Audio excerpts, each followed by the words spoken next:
Hello, everyone, and welcome back to our podcast series, Across Cultures, Across Minds.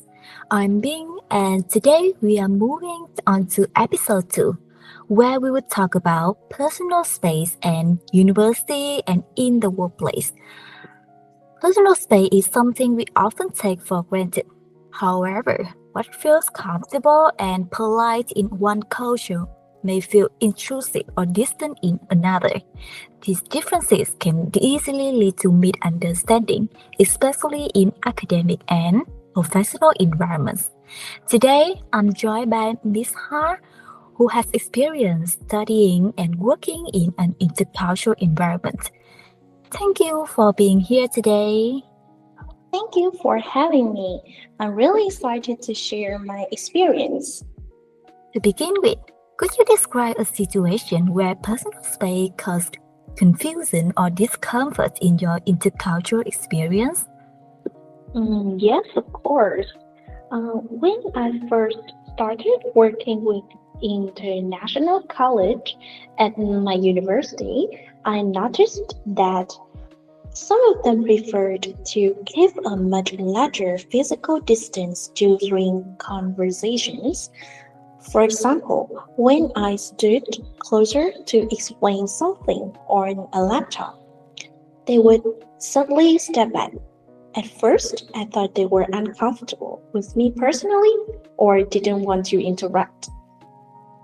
That's quite confusing. How did you feel at that moment? Honestly, I felt a bit embarrassed and unsure. In Vietnamese culture, standing close during a conversation is quite normal, especially when we are being friendly or cooperative. I didn't realize that my behavior might be making them uncomfortable. That's a very common experience. Looking back now, do you think this misunderstanding was related to cultural differences in personal space? Yeah, definitely.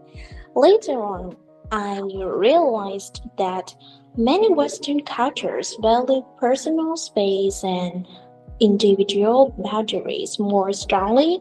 Standing too close can be seen as invasive, especially in professional or academic settings. Meanwhile, Vietnamese people often feel comfortable with closer distance as a sign of friendliness or teamwork. Exactly. The difference reflects broader intercultural concepts such as individualism versus collectivism and low contact versus high contact communication. Personal space is a form of nonverbal communication, and its meaning is deeply shaped by cultural norms rather than personal intentions. After realizing this cultural difference, how did you handle similar situations later on?